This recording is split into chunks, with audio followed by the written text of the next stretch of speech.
Today we enjoy our favorite midnight snacks. Let's talk about that.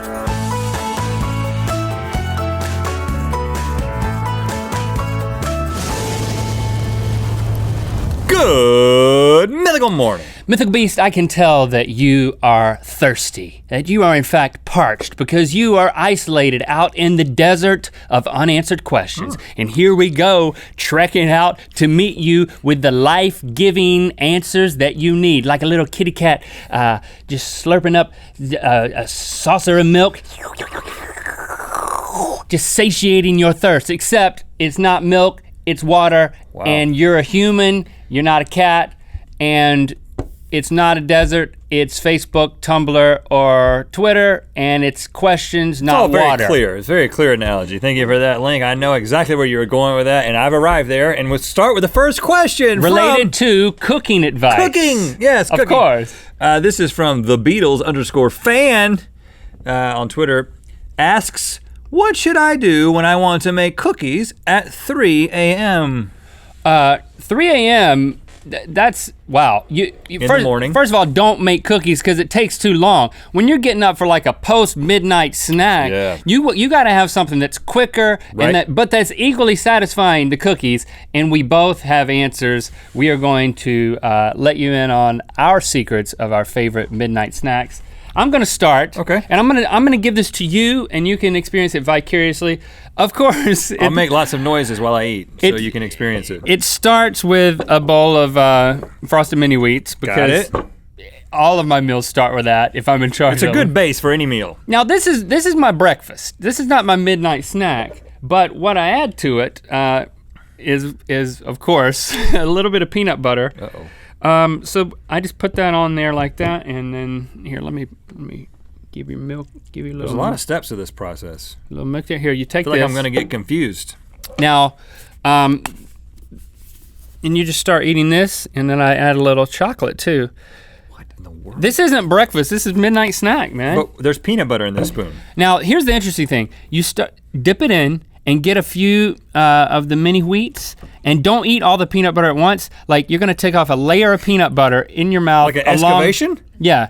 It's like you're gonna eat a little bit of peanut butter with every bite of, there you go. Yeah, you go for it. It's hard to eat your thing, good. Bro. And now you might wanna drink a little bit of the chocolate milk that you've made out of the side, and you'll have to pick up the bowl to do that. And it's so sweet, man. What is wrong with you? it's so good. It's like every way you can get sugar into your body at once. You should also inject yourself with sugar while you're eating this. I mean, it's good, but I'm not for. But the thing I love about it is that you know what I'm saying? I'm a man. It's the challenge. It's the challenge of not eating all of the peanut butter at once, but just eating a little bit. Actually, yeah, I do. Thank you. But yeah, I do call this the I am not an adult Oh, that's midnight appropriate. snack. So, Well, okay, I'll save that for later. do it, guys. Highly recommend. Mine is pretty simple. I've actually talked about this on the show before, and but we've never eaten it. I've never presented it to you. This is what I used to do in high school, and I haven't done it very often, but now that we've made one today, I'm very excited about doing this on a regular basis. This is very simple. You just take a layer of Ritz crackers, put it on the plate, and then you put cheese on shredded cheese on top of it, and then you pepper it with some blue cheese, and you microwave it, and it makes the cheese disc. Link? The cheese disc? Partake. Well, it can be a cheese frisbee or a cheese beef. Yeah, you want to get the whole thing loosed. Are you telling me you ate? Loose it from the plate. I mean, what you lack in sugar, you certainly make up for in just calorie I'm count. a savory man. But I like savory things. Look at that. Look at that. Is that not? Oh goodness gracious! Look at that thing. The calories associated with this Just is take off a bite the out of charts. it. You take a bite out of it. Tell me that's not good. I need to get some of that. I don't love blue cheese. You can also fold You fold it like over? this. Look at that. Oh. I didn't get any blue cheese in my bite, so that was pretty good. That is so good. It's so good. So, if your parents heard a rustling in the kitchen and it sounded like a raccoon microwaving something, they would come down and you'd be eating an entire cheese disc? Well, I usually took it to my bedroom. Really? Yeah. You would eat it in bed? You'd lay on your belly and you're There's a lot of crumbs and cheese bits in my bed growing up.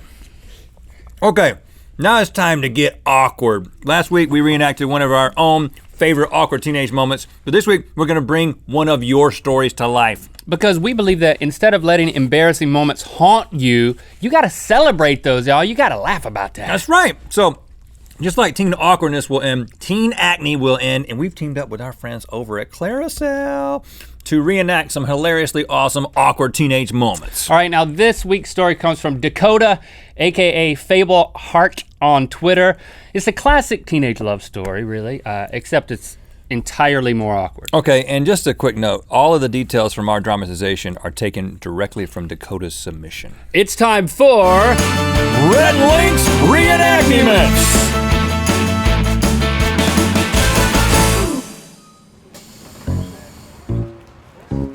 Meet Dakota, high schooler and self-described awkward kid. I'm Dakota.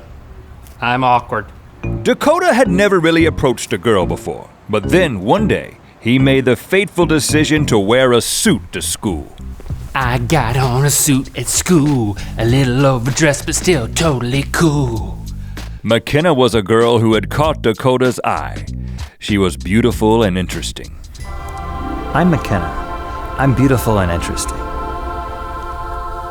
Dakota's suit made him feel like a businessman, and it was time for a transaction with McKenna. So while she was on the phone, he approached her, attempting to walk as coolly as possible. I don't care if you think I'm crazy. The suit gives me the confidence to approach a lady. I just want to change the world. I mean, there are so many problems like the rainforest and whales and the human-dolphin language barrier and panda obesity. It just all keeps me up at night. As Dakota walked towards McKenna, he thought about what to say. I could ask her what she thinks of my suit, but I already know it's awesome. So maybe I could just say hi. No, that's too simple, too normal. You know what? I'm a clever guy. I'll figure out what to say when I get up to her.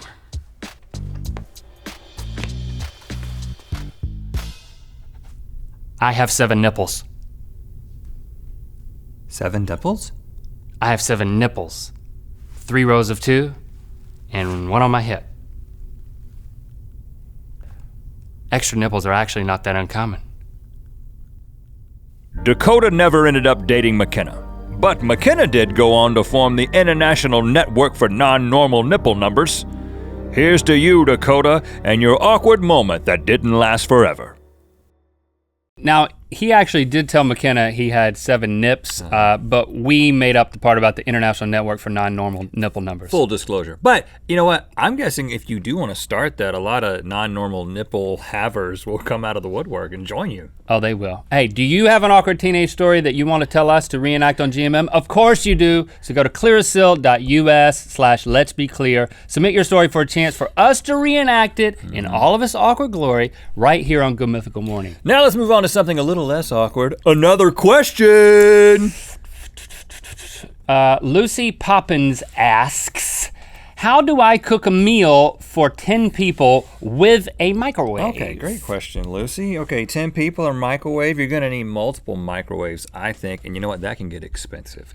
This reminded us of a show that we used to enjoy back in North Carolina, a public access show starring 2 guys who would tell you how to use everyday household items to make everyday household items to save money. Right, it was very riveting, and we have found some footage, so we're gonna show you how they tell you how to make a microwave. Hey! Here it is.